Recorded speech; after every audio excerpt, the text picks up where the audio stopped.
smile. Ano bibilhin mo tayo? Luwa. Parang, Ha?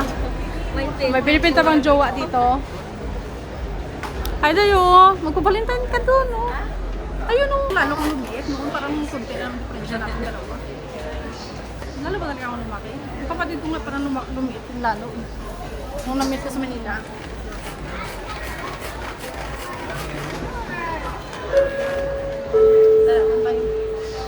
Announcement requesting media merchandiser from goods. Media merchandiser from goods, please proceed to customer service. Thank you.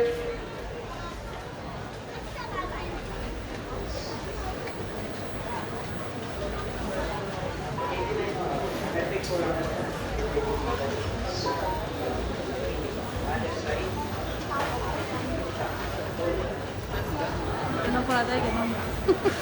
Sale sila, oh, 15.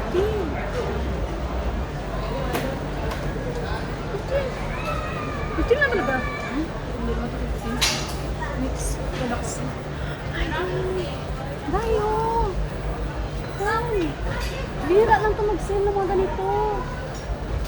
Hi! Nag-ano kami, nagka-canvas kami ng bibilhin. O, ayan, o. May mga promos.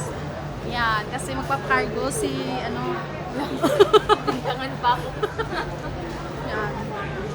Ito yung mga kapin. Dito mo pa pangatlong beses. Ito tayo, 19. Naman, na ano, sa dahil, isang peso mo lang. Itim na. Malo na siya. Oo. Para mabalik na gabi. Oo, hindi na pwede ulitin. Tayo, 19 lang. 3 litro. Kagayan yan. Oo. 19 lang. Mahal pa naman sa atin. Kaya nga. Nagbili ako ng 3, di ba? Nung 3 pa lang ito. Yan, oo. Ito na mga guys. Napakamura. Kasi wala tayong mantika sa Pinas. At ito na nga po yung ating napamili mga guys. Meron tayong asukal, mga kape, mga gatas. Meron tayong mga sabon pang laba. Ayan, yung mga lalaking kape natin. Meron po diyang mga sabon na mabango. Ayan, mga mantika. Ito, tsaka ito. Meron na tayong napamili ng nakakaraan. Ayan. Kasi guys, mabibigat po kasi. Kaya inunti-unti ko lang po muna. So, ako lang po muna nagpamili niyan. At mabuti nga nandyan yung kaibigan ko. Kanina tinulungan niya ako sa pagdala dito sa taas namin. So, ayan guys. Thank you po for watching. Kaya napakasarap ng feeling magpadala niyan. Ganyan, diba? Kasi napakamahal po ng mga ganito sa Pilipinas. Napakabigat sa bulsa. Thank you po for watching.